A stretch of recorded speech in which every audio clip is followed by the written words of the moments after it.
नमस्ते छात्रों, आप सभी का डीएवी श्री विष्णु विद्या निकेतन में हार्दिक स्वागत है।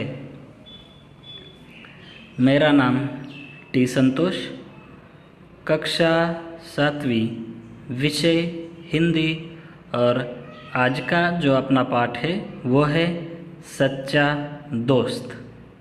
सच्चा दोस्त।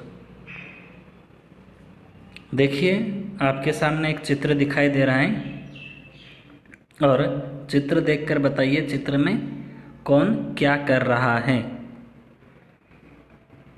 हम देख रहे हैं कि चित्र में भगवान कृष्ण उनके मित्र सुदामा के पैर धुल रहे हैं, जबकि कृष्ण राजा है और सुदामा एक गरीब ब्राह्मण है। लेकिन यह एक विश्व के सबसे अच्छी मित्रता है। तो आज का अपना पाठ भी वही है, सच्चा दोस्त। अब देखो, आपके सामने एक चित्र है। चित्र को ध्यान से देखो, क्योंकि चित्र के आधार पर ही मैं आपसे कुछ प्रश्न पूछूंगा। चित्र में क्या क्या दिखाई दे रहा है?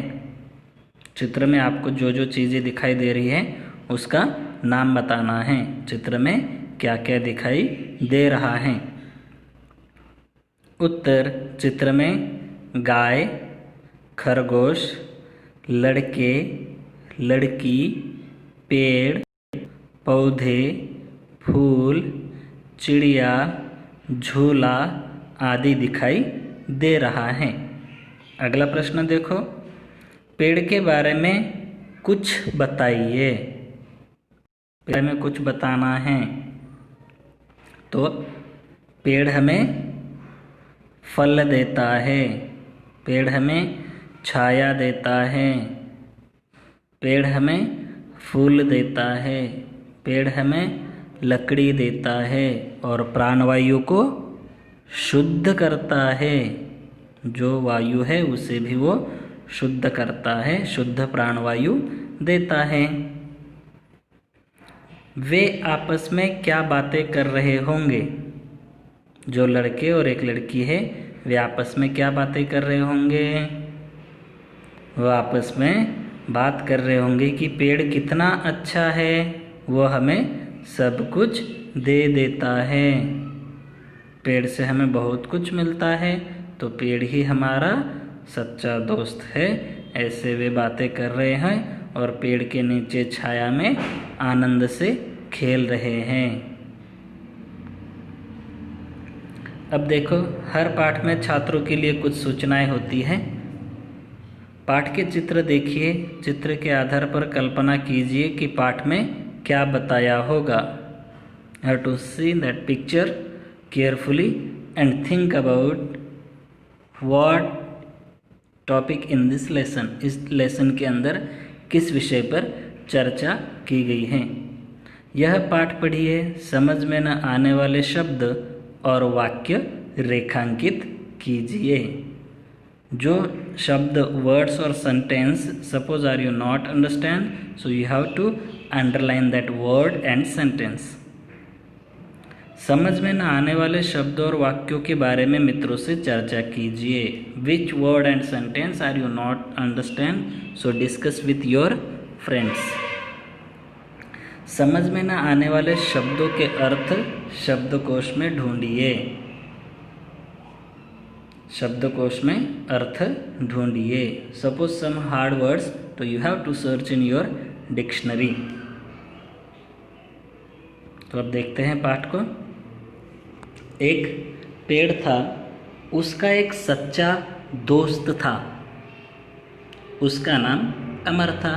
आज तक हमने क्या देखा है कि इंसानों की दोस्ती देखी है, लेकिन यहाँ पर क्या है, एक लड़का और एक पेड़, दोनों दोस्त हैं। और जो लड़का है उसका नाम अमर है।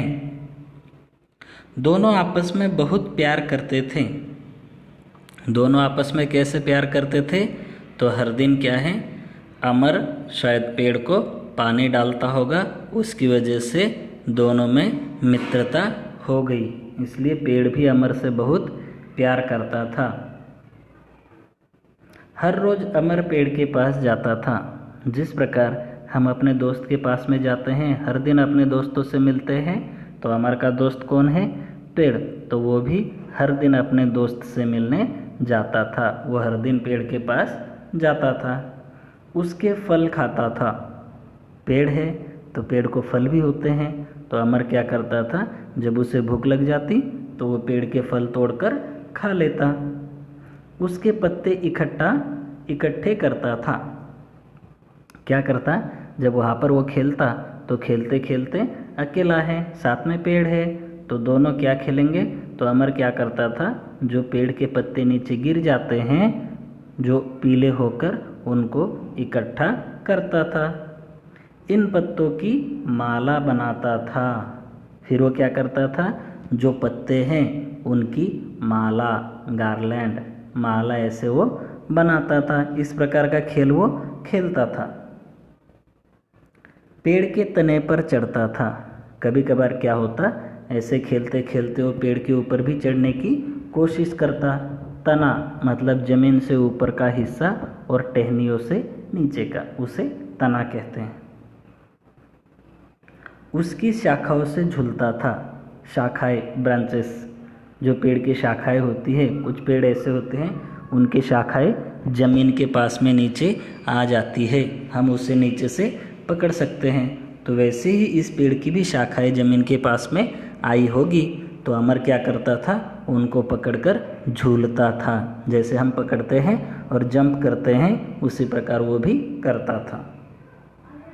दोनों आपस में आँख मिचौनी खेलते थे। कभी कभी क्या हो जाता था कि आपस में दोनों आँख मिचौनी, यह एक खेल का प्रकार है। आँख मिचौनी कैसे होता है, अगर छोटा बच्चा होता है तो हम लोग क्या करते हैं, एक बार उसको देख के फिर छुप जाते हैं, फिर उसको दूसरी साइड से देखते हैं, फिर छुप जाते हैं। तो ऐसे खेल को आँख मिचौनी कहते हैं। तो वो खेल वो पेड़ के साथ में खेलता था। जब वह थक जाता तो पेड़ की छाया में सो जाता। जब उसे ऐसे लगता कि अब मैं खेल खेल के थक गया हूँ, तो क्या करता, पेड़ की छाया में सो जाता था। और पेड़ की छाया शीतल होती है, ठंडी होती है, तो वो वहाँ पर सो जाता। इस तरह दोनों बहुत खुश थे और ऐसे कंटिन्यू होता रहता था। हर दिन अमर पेड़ के पास आता था, खेलता था, और इसकी वजह से पेड़ भी बहुत खुश था और अमर को भी खेलने के लिए चीज़ें मिलती, तो अमर भी बहुत खुश था। समय बीतता गया, अमर बड़ा हो गया, और ऐसे क्या हुआ, धीरे धीरे टाइम स्पेंड होता गया और अमर की एज बढ़ गई, अमर बड़ा हो गया। वह नौकरी की तलाश में शहर जाना चाहता था। अब जब हम भी बड़े हो जाते हैं तो बड़े होने के बाद में अपने सर पर जिम्मेदारियां बढ़ जाती है, तो उसी प्रकार अमर के ऊपर भी जिम्मेदारियां बढ़ गई होगी। तो वो बड़ा होने के बाद में वो सोचने लगा कि अब मैं बड़ा हो गया हूँ, मुझे कुछ काम करना चाहिए, और वह नौकरी की तलाश में शहर जाना चाहता था। बीच में नदी थी, लेकिन क्या था, उसका गांव एक तरफ और दूसरी तरफ शहर, लेकिन बीच में क्या है, एक बड़ी सी नदी थी, रिवर। उसने सोचा नदी को कैसे पार करूं। अब उसको इस बात की समस्या आ गई कि अब नदी को कैसे पार करूं। शायद उस गांव से शहर तक जाने के लिए कोई रास्ता भी नहीं होगा, दूसरा जैसे पुल होता है उस प्रकार का, या वाहन जैसे गाड़ियाँ भी नहीं होगी। इसलिए वो सोच रहा है कि अब नदी को कैसे पार करूं। यहाँ तक सभी को समझ में आया। अभी इसी के बारे में हम जानकारी प्राप्त करेंगे इसी पाठ के भाग 2 में। तब तक के लिए धन्यवाद।